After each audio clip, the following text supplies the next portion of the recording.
평면. 요걸 평면도라고 합니다. 다음에 요거를 인면도라 그래요. 앞에서 본 거. 평면은 한 지상에서 한 1.2에서 1.5m, 1.2에서 1.5m 정도에서 자르는 걸 평면.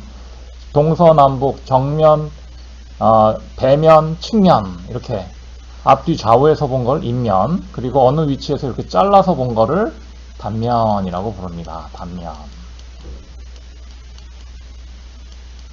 기존에 그러니까 2D 작업 방식에서는 이 평면과 인면과 단면을 다 그립니다. 누가요? 사람이 그립니다. 그리고 이 3D 모델도 그립니다. 사람이. 각각 따로따로 그립니다.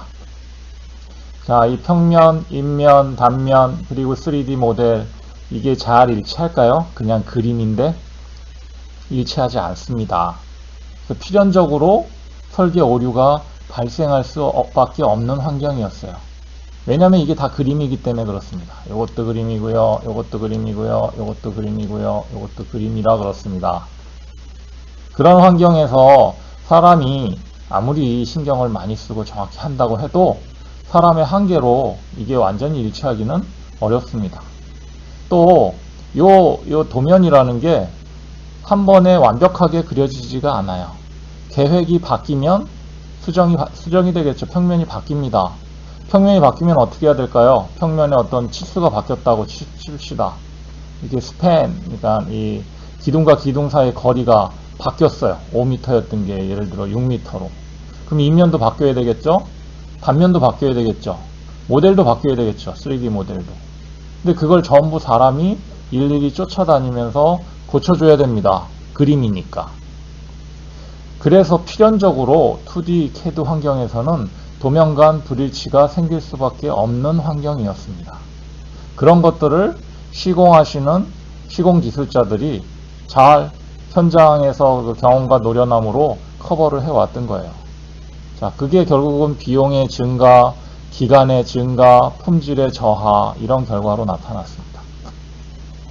그런데 이런 버추얼 빌딩, 빔 환경에서는 어떤가요? 앞에 동영상에서도 보셨지만 빔은 여러분들 레고 블록 조립해서 어떤 걸 만들어내 보셨나요? 그런 거와 같은 종류입니다. 빔으로 모델을 그리는 개념이 아니고요. 빔은 모델을 구축해 나가는 개념입니다. 그래서 먼저 부재를 선택합니다. 레고 블록 조립하기에 앞서 부품을 먼저 선택하듯이 내가 어떤 기둥을 하나 여기에 넣어야 되겠다. 그럼 기둥을 먼저 고릅니다. 없으면 만들고요. 그래서 뭐 400 가로 길이 400에 세로 길이 600짜리, 그리고 높이는 뭐 3m짜리, 그 다음에 콘크리트 기둥이고 마감은 뭐 시멘트로 하고 뭐 이런 식으로 부품 부재를 먼저 선택을 하고 그거를 이용해서 이렇게 모델을 축조해 나갑니다. 물론 인간 뇌의 한계상 우리가 이 3차원을 바로 3차원 상에서 구현하기는 어려워요. 그래서 뒤에도 동영상에 보여드리겠지만 평면을 이용해서 모델을 구성해 나갑니다. 그래서 이 모델을 구성해 나가는 방식으로 빔 모델을 구축해요. 이게 완성이 되면 앞에 동영상에 본 것처럼 요 모델에 들어있는 인포메이션들 있죠?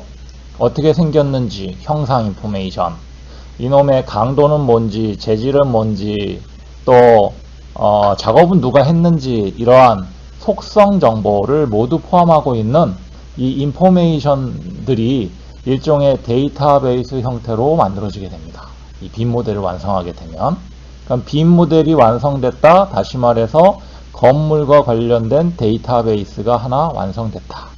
형상도 포함하고 있고 그 각각의 부재들이나 전체 건물이 담고 있는 그 속성도 포함하고 있는 데이터베이스가 완성이 되는 겁니다. 그러면 이런 평면이나 인면이나 단면들은 어떻게 만들어지냐면은 시스템이, 자, 평면을 내가 뽑아내야 되겠다, 1층 평면을 뽑아내야 되겠다. 그럼 어떻게 되냐면 내가 지정한 위치, 아까 평면이 어떤 층 위에 한 1m, 1.2에서 1.5m 위치에서 잘라서 밑으로 내려다본 도면이라고 했잖아요. 그러면 그 위치를 지정해 주면 얘가 그 위치에서의 형상 정보들을 가공을 해서 요거를 뽑아내 줍니다. 마찬가지로 여기 같은 경우 지금 서측면도를 뽑아야 되겠다. 인면도를 뽑아야 되겠다. 그럼 이쪽 방향에서 본 뷰, 그 시점에서의 형상 정보를 가공해서 얘를 만들어 줍니다. 또 내가 이 위치에서 이렇게 잘라야 되겠다. 이 위치에서.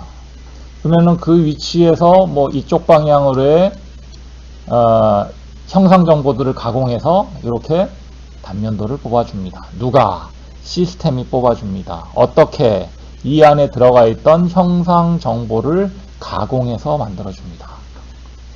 자, 그러면은 어떻게 될까요? 모델이 바뀌면 이 모델에 포함되어 있던, 이 모델을 구성하던 인포메이션이 바뀌겠죠? 그 인포메이션을 쓰고 있던 평면, 인면, 단면도 어떻게 될까요? 같이 바뀝니다. 누가 바꿔주나요? 시스템이 바꿔줍니다.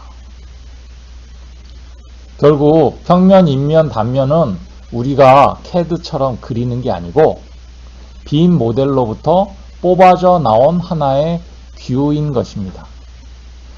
그걸 굳이 평면, 인면, 단면이라고 우리가 2D CAD 환경에 익숙하기 때문에 그 환경에서 표현할 수 있는 그림이 이렇고요. 내가 빔 모델을 쓴다 그러면은 꼭 이렇게 수직으로 안 자르고 비스듬하게 자른 모양도 뽑아낼 수 있습니다. 또 내가 이 위치 카메라를 이 정도에 놓고 이쪽으로 한번 보고 싶다. 그것도 얼마든지 뽑을 수 있어요. 어느 위치에서 어느 방향으로 뽑아라 하는 위치하고 방향만 정해주면 얘가 그 위치에서의 그 방향으로의 데이터들을 가공을 해서 뷰를 만들어 줍니다. 재밌죠? 그러면 결국 관건은 뭘까요? 이 모델, 이 빔 모델을 어떻게 만들어야 되죠? 정확하게 만들어야 정확한 정보가 들어갈 거고 그 정보를 쓰는 이러한 평면, 인면, 단면 같은 도면들이 정확하게 나올 것입니다. 그래서 외형적으로는 비슷해 보여도